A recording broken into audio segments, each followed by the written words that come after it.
All right, we just finished our box model. We just learned about margin, and I talked to you that we would be learning about layouts. The first thing we have to understand in CSS layouts is the normal flow. What is the normal flow? Well, in English, it's like reading a book, top to bottom, left to right. So for example, if I were to just completely destroy all the CSS, don't do this right now, just watch me.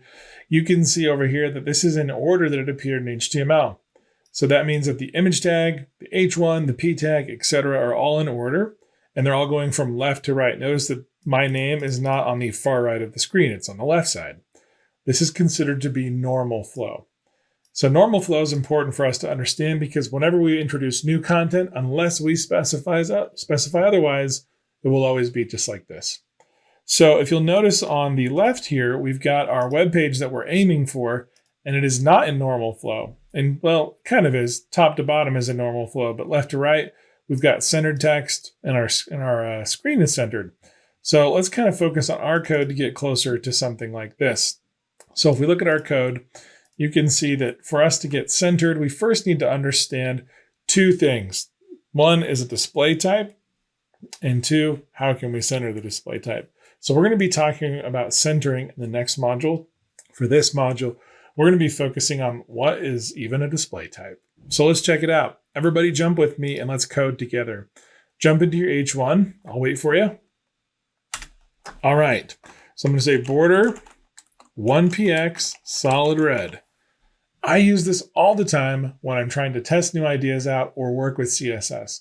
So notice something interesting. Maybe you thought before I wrote border 1px solid red that the end of the element would be right here at the end of this L for my name. Maybe you're a little surprised that this element is actually as big as the page that it's in. That is a good surprise because we're going, whoa. When we actually look at the box model of an H1, we'll notice that it's knocking all the content out of the way and it's on its own line. This, my friends, is called display block. Display block allows us to control space in the layout so that other text doesn't bleed up into it. Now you might be going, well, why does display block even matter? Well, so what I've done is I've put an A tag around Salt Lake City. You don't need to do this right now. This is just for demonstration purposes only. That's why I didn't bring it in. So you can just watch this for a second. But notice that the A tag is playing nicely. It says, I live in Salt Lake City, Utah. Notice it went blue because it's an anchor tag. We learned that it'll provide styles there, just like these all have styles. And it says where the weather is cold and the mountains are plentiful. So if I wanted this Salt Lake City to be on its own line, I can actually go manipulate it with display block. So I'm going to go down here to the A tag and watch what happens to this and also watch what happens to the three icons that we wrote. You can go ahead and join me in coding this if you want to see how it works. So I'm going to say display block. And then you're going to see that all these items just took up all the white space. I'm going to say border 1px solid red because I want to see these things working as well. And I can go, whoa, these elements are actually really big now.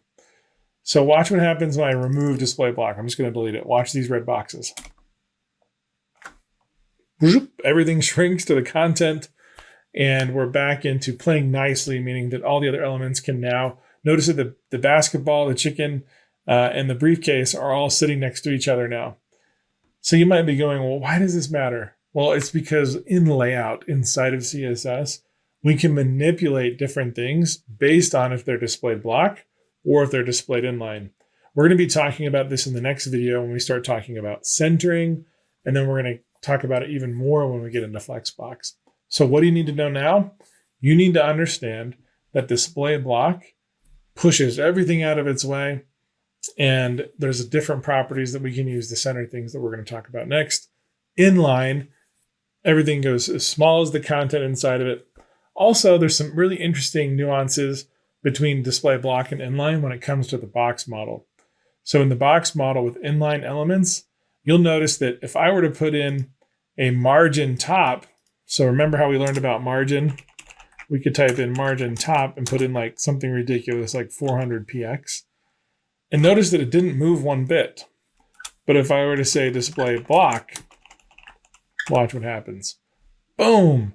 Now it takes into account margin top. So when we're using inline elements, there are some interesting rules the box model starts to change. For example, margin top, padding top, and bottom both are ignored in inline elements, even though left and right are still adhered to. Pretty interesting. So display inline and display block do impact our layout quite a bit as developers, but a lot of that stuff is things that you'll continue to learn along the way. For now, you just need to know inline is for elements that are quite literally inline content, and block elements are standalone. Let's talk about centering in the next module.